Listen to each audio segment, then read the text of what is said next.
Coming up on Citrus TV News, Mayfest is just 3 days away. How preparations for the event are going to impact students through Friday. Controversy over a question on the upcoming census. Why were protesters rallying outside the Supreme Court today? Sunny skies this morning turned into rain showers as we headed into the evening. I'll let you know whether or not you'll have to wear your rain boots for the rest of the week in my full weather forecast. Citrus TV News starts right now. Now, Citrus TV News live at 6 starts with breaking news.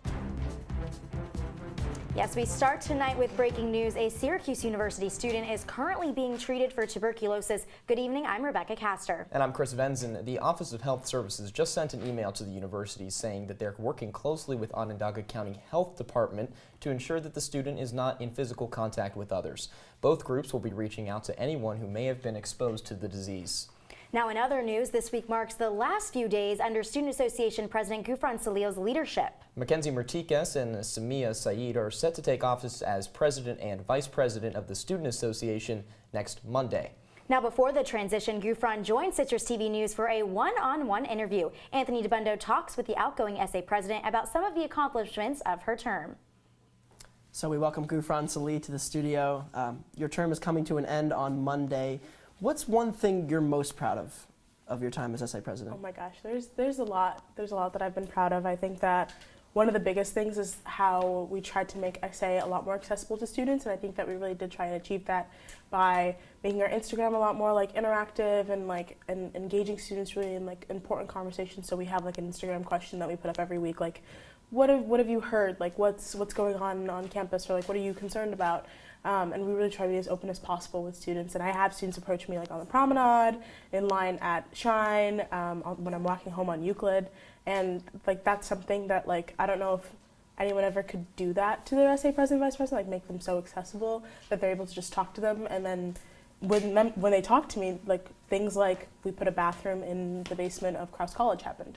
And that wouldn't have happened if a student didn't stop me and talk to me about the fact that their school didn't have an accessible, gender-neutral bathroom. What are some of the other things you said that students come up to you and say? What are they typically saying? Shine renovations was a big one. When student feedback was given, not student input, that was a really big one where students were like, "Oh, these renderings are really cool. If we're giving feedback, does that mean it might change?" And the truth of the matter was that they probably weren't going to change a lot of things if we didn't just tell them, "Hey, students want input on wayfinding. They want input on how their resource centers are placed. They want input on how their spaces are being used." And so that's something that was mentioned. Another thing was just talking about programming in general on campus. A big concern was the university lecture series. It featured, while very exciting and prominent figures in the world, they're white people, old white people, and students didn't feel like they were being represented in a series that was supposed to really be targeting all students. So that's something that we brought up, and hopefully we'll be able to put a student on the selection committee for the university lectures. And bathrooms are another thing that students talk about all the time, the concern with renovations happening in the Dome. I know that the Dome is going to be closed for the class of 2020's graduation, which that's my class, I don't know what we're gonna. But we're continuing having those conversations with the important administrators that we need to, but then we're also bringing in student voices, which is really important. So that's just a couple of the things. I know there are some smaller things, a student mentioned to me the fact that on your Superfood or your Supercard Plus, the minimum that you're supposed to put on to your Supercard Plus is $20, and it's pretty steep for a college student who sometimes doesn't have that much money in their account. And so we talked to Jamie Sear, and Jamie Sear actually had us lower that a little bit. So it's now $10 minimum. And then students brought up the fact that the university took down one of the banners on Shine that had something to do with the Pride Month because of an admissions event. And so when we brought that up, that was rectified. And these banners won't be taken down willy-nilly for admissions. And now we have actually 2 spots for banners, which is really awesome. So Mackenzie is taking over on Monday. Very hotly contested election, 21 votes. Yeah. She was your chief of staff this year. Yep. What does she bring to SA for next year? She brings the experience that is needed in a position like this. I know that me and Kyle came into this not being in an SA, and it was a huge learning curve, but Mackenzie was a assembly representative and then was a cabinet member, and she ended up being our chief of staff, which is one of the most vital positions. She basically oversaw the entire cabinet and helped them with their initiatives, and I think that's invaluable experience that will be able to help her move forward because she's seen us through the good, the bad, and the ugly. She knows, where the high points are, like what worked and what didn't work in terms of just like internal accountability and just like productivity, or even like externally, like dealing with administration or dealing with our outside initiatives and events. So I think that she'll bring that really valuable experience, and then Samia will be able to bring that like outside perspective of being, she's an incoming junior. So she's going to have that experience that Mackenzie may not have had outside of SA. Ghufran Salih, outgoing president of the Student Association, thank you for joining us. Thank you. All right, thanks, Anthony. Now, Earth Week continues at ESF today. All week long, the college is hosting different events on campus, and they're promoting sustainability. Events include Drive Electric Earth Day, Earth Week Tie-Dye, and a Campus Day of Service. Most of the programming will take place on the ESF Quad and is open to all ESF and SU students. The week closes with Earth Fest, a music and arts festival in Thorndon Park. Now, if you've been having a hard time finding parking on campus because of the construction on Waverly Avenue, join the club, but you may have an even harder time finding spots over the next few days. So that's because setup for Mayfest began today, and starting tomorrow, parking on both sides of Walnut Park, Marshall Street, and East Adams will be restricted. All 4 streets will be shut down on Friday for the festival. For more information, you can visit Mayfest parking information page on the university website. And we're learning more today from the I-81 draft environmental impact statement. The Department of Transportation endorsed community grid plan would include the removal of over 1,400 downtown Syracuse parking spaces. That includes more than 1,200 public spaces. The report indicates that the city could gain new spaces through on-street parking, new surface lots, and parking garages. The DOT released that info yesterday, but we still don't have an official final decision. This is, as the county executive said, just another step in the process. It's a significant one, but next is critically important. It's that community engagement. So I encourage the community to engage, to attend meetings. There will be, before a formal public hearing, there will be public meetings, and it's critical that the community engages in that process. Today in Syracuse, community members took to the streets to combat racism. The Young Women's Christian Association of Syracuse had their first annual Stand Against Racism walk. Syracuse University students and local companies joined the group as they walked around the city, finishing up in front of City Hall, where they were greeted by Mayor Ben Walsh for a call to action ceremony. Today's event is part of Syracuse and Onondaga County's Stand Against Racism Week. And it's a beautiful day for a walk, especially when you were to consider how nice it was outside. I've certainly, this is about as good as it gets. Yeah, you could say that spring has definitely sprung here in Syracuse. Now, Citrus TV weather anchor Amber McElrath has your first look at the weather. I don't know about you guys, but I thought it felt more like summer today, reaching those high 70s. It was so warm, and it's still warm out, 70 degrees right now. Unfortunately, the sun has gone away. We have a 65% chance of precipitation, and we're seeing some scattered showers. It's not super heavy rain, but it is raining a little bit right now. And if you look at the temperatures across the rest of central New York, unfortunately, everyone else is losing those sunny skies too. It's raining pretty much across the board, but it's also pretty warm. It's getting a little bit colder as you go south towards Cortland and Binghamton, but overall, mid-60s or low 70s. And looking at tonight's forecast, it is going to be 42 degrees. Unfortunately, we are not going to be seeing a beautiful sunset like this one because we're going to have thunderstorms early in the night and then 22-mile-per-hour winds. So it's going to be significantly colder than the temperatures we are seeing throughout the day today. More in my full weather forecast. Back to you guys. All right, thanks, Amber. Hopefully we'll see some sunny skies soon. But now classes at Syracuse University end exactly 1 week from today. Citrus TV's Peyton Smith learned how you can minimize stress heading into finals week. If you're looking to reduce stress heading into finals, start preparing as soon as possible. The Center for Learning and Student Success, also known as CLASS, says studying effectively requires time. I always say take breaks. Like, it's not effective if you spend 4 hours of studying. You've got to study a little bit at a time, give yourself a break. These breaks are an essential part of a study method called retrieval. Johnston explains you need to give yourself time to forget what you're studying so you can go back and learn it again. You've got to have that time in between when you're studying to be able to retrieve the information or recall it. That's how you're going to remember the information and actually learn it.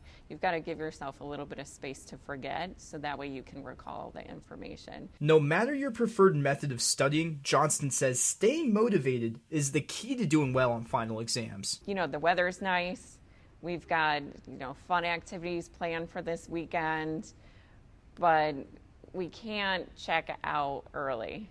Students need to remember that finals are a huge chunk of their grade, and by just doing small little things can really help them. If you need help preparing for finals, you can find class in room 014 of Byrd Library, or send them an email at class@syr.edu.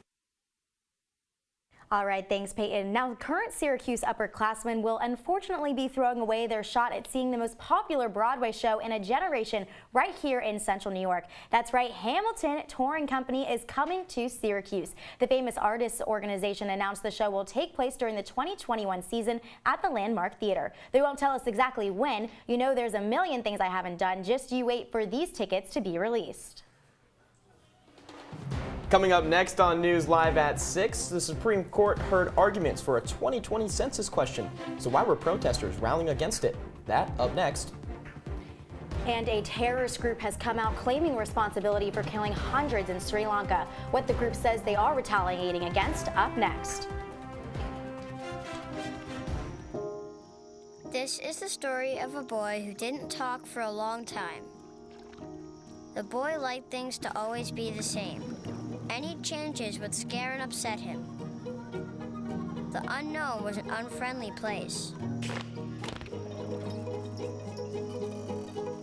The boy was very sensitive to lights and sounds. So he built secret hiding places where they couldn't get in. The boy didn't like looking people in the eye. He wasn't trying to be mean, it just made him feel uncomfortable. Sometimes he would flap his arms again and again. One day, I found out I have something called autism. My family got me help. Slowly, I found my voice and learned all the ways I could live with it better. Early intervention can make a lifetime of difference. Learn the signs at autismspeaks.org. They call me MAXIE, but I prefer tripod. I was your above-average four-legged homie, and then wham, bam, minivan. Some people pity me. Now that's lame. I still run, fetch, and swim. And the ladies love me. I'm the ultimate wingman. Just don't ask me to high five.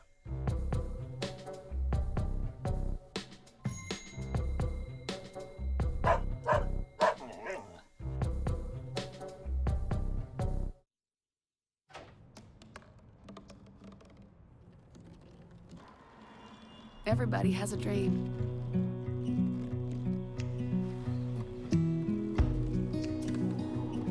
Mine was to see the ocean. And with a little help, I made it.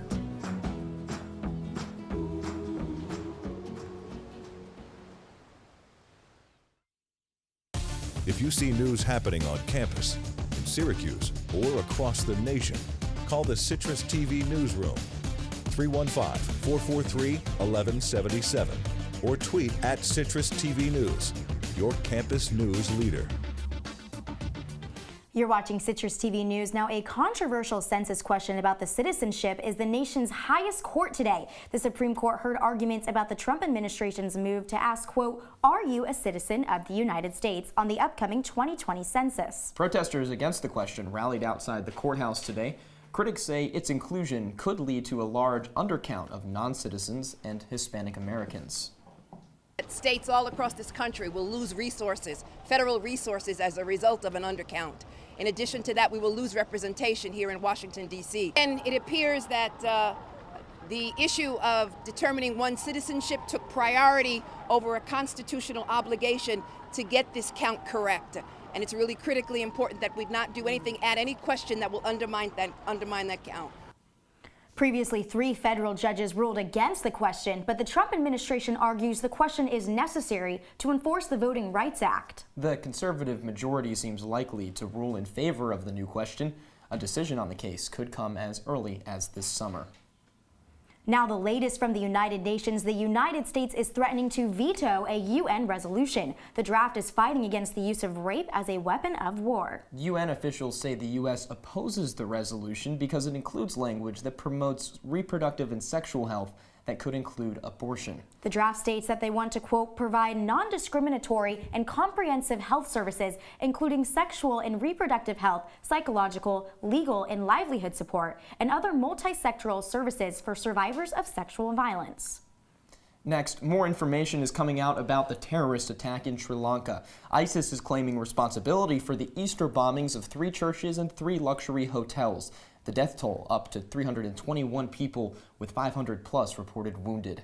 The terrorists say the attack was in retaliation to the New Zealand mosque shooting that happened last month. The group has not given any evidence to support this claim. Officials say they were warned about the attack before it happened by a smaller terror group, but they do not know which group is actually responsible. The military has arrested more than 40 people in connection to the events. Now authorities are enforcing a national curfew at 9 p.m. Security has also been hired today for a national day of mourning. A group in Northern Ireland is claiming responsibility for the death of a journalist last week. The new IRA says they were rioting against heavily armed British forces when journalist Laura McKee was killed on accident. The group is against the peace process in Northern Ireland. It released a statement sending its full and sincere apologies to McKee's family and friends. Russian President Vladimir Putin announced the time and place for his meeting with North Korean leader Kim Jong-un. The two will meet on Thursday in Vladivostok, Russia. The city is on the Pacific close to the north part of North Korea. And a Russian advisor says the talks will be focused on North Korea's nuclear program. He says Russia wants to continue the positive work the United States has started. All ocean traffic near the city will be cut off between Wednesday and Friday morning for security. Now coming up, Amber McElrath has your weather forecast. Stormy skies are supposed to continue throughout the week, but will rain make an appearance at Mayfest? I'll have the answer after the break. Citrus TV will be right back. Patriotism. It inspires passionate debate. It's worn like a badge of honor with good reason, because it means love and devotion for one's country. But what really makes up this country of ours? It's the people. To love America is to love all Americans. This year, patriotism shouldn't just be about pride of country.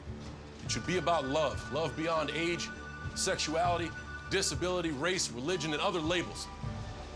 Because love has no labels.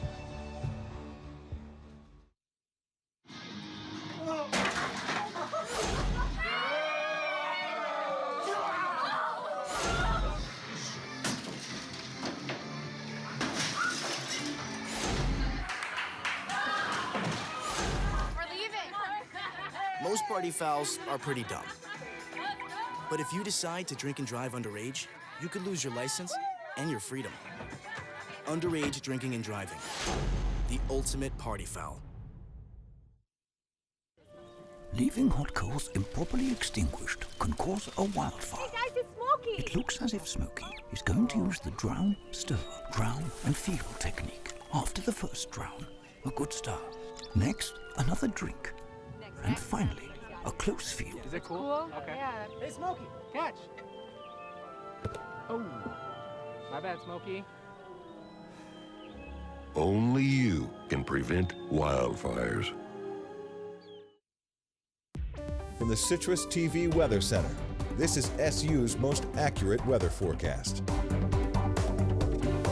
Welcome back to Citrus TV News. Like I mentioned earlier, we are going to be seeing some showers tonight, but those are going to clear up as we head into the morning. As you can see here, we are having the highest chance of rain around 6 to 8 p.m., and then it just slowly dips as we go throughout the night. And looking at tomorrow morning, it's going to be significantly colder than what we are waking up to today. 43 degrees, unfortunately no sun, it's going to be cloudy, and we're going to see 15-mile-per-hour winds, so you're definitely going to want to have a light jacket on tomorrow because that wind speed is going to make it feel a little bit colder than the actual temperature. And looking at the rest of Wednesday, a high of 49. I know that's kind of a downer compared to the super warm temperatures we saw today, but it's going to be cloudy. We aren't going to be seeing any rain. It's going to get a little bit warmer as we head towards noon and 6 p.m., but overall it's going to be staying in that mid to high 40 range throughout the day. And looking at our 5-day forecast, it's going to be cloudy tomorrow, like I mentioned, We're going to see a little bit of sun on Thursday and a little bit warmer temperatures, 66 degrees, partly cloudy, and unfortunately, it's going to rain on Friday during Mayfest, and it's going to be a little bit chilly, 58 degrees. Going into Saturday, though, we are going to see the sun again, 49 degrees, and Sunday, we're going to be seeing that rain again, 55 degrees. So overall, we're not going to be seeing much of the sun this week, and I know this is pretty bad news, but hopefully Matt Liberman will have some better news in sports. Thanks, Amber. Yeah, the weather, not great. It pretty much stinks, and I heard another team from DC does as well. Coming up in the next block, we'll talk about Syracuse and Georgetown renewing their rivalry, plus sitting down with point guard Brittany Sykes to discuss economic inequality in the WNBA. Stick around, Citrus TV News. We'll be right back.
Looking for these?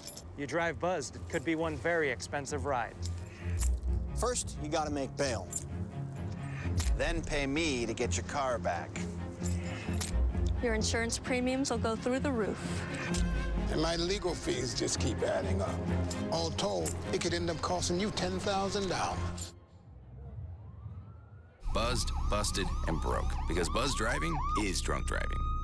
And now, your Citrus TV Sports Report. Welcome back to Citrus TV News. I'm Matt Liberman. College basketball just ended, but it's never too early to talk about next season, especially if you're a fan of old Big East rivalries like I know our producer Connor Federico is. Just announced today, Syracuse and Georgetown will continue their home-and-home series for at least the next 2 seasons, with Syracuse traveling to DC next year for the first leg of the matchup. SU has won the last 2 games against Georgetown and now leads the all-time series 51-43. And on the women's side, while the Orange had a lackluster ending to 2019, 2020 is looking bright. ESPN released its way too early top 25 rankings in the women's hoops, and the return of Tiana Manakahia has the Orange riding high, all the way up to number 10 in the nation. SU finished the season at 25-9, earning a 3 seed in the NCAA tournament, but the Orange fell at home in the second round to South Dakota State. And speaking of SU women's hoops, Citrus TV's Jonah Karp caught up with former Syracuse standout and current WNBA star Brittany Sykes. The Atlanta Dream guard graduated in 2017 when Atlanta drafted her 7th overall. In her time in the pros, though, she's truly seen the inequality between the men's and women's leagues. It's one of those things where it goes, we have to just get better with, not having to go overseas and, earn a bigger, pay salary, or, it's a blessing to see these countries and, play for these, amazing people overseas. But at the same time, it just goes back to show you that, we just need more equality in the WNBA when it comes to pay salaries and treatment of players and, things of that nature. Jalen Rose went on his radio show, and he was talking about this, and a lot of people are using this situation, Brianna's situation, as a jumping off point to talk about exactly what you just brought up, pay salaries and the treatment of WNBA players. Jalen Rose went so far as to say that he feels, in his estimation, WNBA players are treated like second-class citizens. Would you agree with that? I wouldn't pick second-class citizens, but you know, you kind of get that feeling sometimes, or you kind of get that that picture or that ideal in your head because of the lack of equality when it comes to the respect and the, you know, work and hard work that a lot of the players and a lot of people that they fight for equality, you know, that what they're doing. So it may come off like that sometimes. You heard Sykes talk about the income inequality. The small salaries in the WNBA forced the league stars to play overseas in the offseason, but maybe the league's new deal with CBS could help change that. Previously, only 16 regular season games and 19 playoff games were shown on ESPN channels, but the league just signed a new deal with CBS to air an additional 40 games this season on CBS Sports Network. This will not solve the salary problems, but it could certainly be a step in the right direction. All right, thank you so much, Matthew. Now, after the break, it's time to say some goodbyes. Stay tuned. That hard. My big man fingers are having a problem with these little tiny buttons. Whoa, watch it there. Your blood pressure's gonna go through the roof. Tell me about it. I'm trying to learn how to get it down. Instead, it keeps going up. High blood pressure can increase the risk for heart attack or stroke. Learn how to keep yours at a healthy range. Ever hear a voice command? Just say text barbershop to 97779. That's not what I said. Just give me that. Now my blood pressure's up. Well, Thomas, you've got pre-diabetes. But with more exercise and a change in diet, it can be reversed. I've tried exercising. It just makes me hungry for bacon. I love bacon, too. And who really likes to exercise? Not me. Me neither. Nobody. So we're good? What? Oh, you still have pre-diabetes. Big time. I see you mobbing over her. Let's go. Let's mob. Let's crawl. Let's crawl. Let's crawl. Hey, yo, we mobbing. Come on, girl. Let's crawl. Hey, yo, let's crawl. Hey, yo, let's crawl. Hey, let's crawl. Hey, yo, let's crawl. All right, welcome back to Citrus TV News. Now, not only is it both mine and Chris's and Matthew's last show tonight, but also our director is a senior as well. Shruti Maratte is graduating, and Connor Federico is graduating as well. So just for the last block of the show, we kind of want to take the time to say some goodbyes. So Matthew, if you want to start off first. Yeah, it's been a fantastic 4 years here at Citrus, and I just want to say thank you to anybody that happened to be a part of it and helped me along my way. It's truly been a blessing. Yes, I mean, I echo that as well. You know, it's been an honor to work here at Citrus TV and have these friends come alongside us and really encourage us in our own personal growth. And I want to just thank some certain people. First, you know, I want to thank Nick Ross and Tim Holtman, just the brains behind all of the technical operation behind this. Our shows would not go out every night if it was not for them. I'm so grateful to have them as friends. And to all of the seniors who have sat in this anchor desk before me, I'm so glad that I was able to learn from all of you. Brooke Glatz, Alex Amico, you guys are awesome. Big shout out to all the people behind the desk as well, plenty of people who you don't see that help this show run. My father wisely once said that in college, you know, you're there to find your people and your passion, and I think we've been fortunate enough to find both here at Citrus and with this show. So with that, we just want to say that's all of our time for the last time. Thank you for watching. Follow us on Citrus TV News. I'm Chris Venzon. And I'm Rebekah Castor. Goodbye, Syracuse.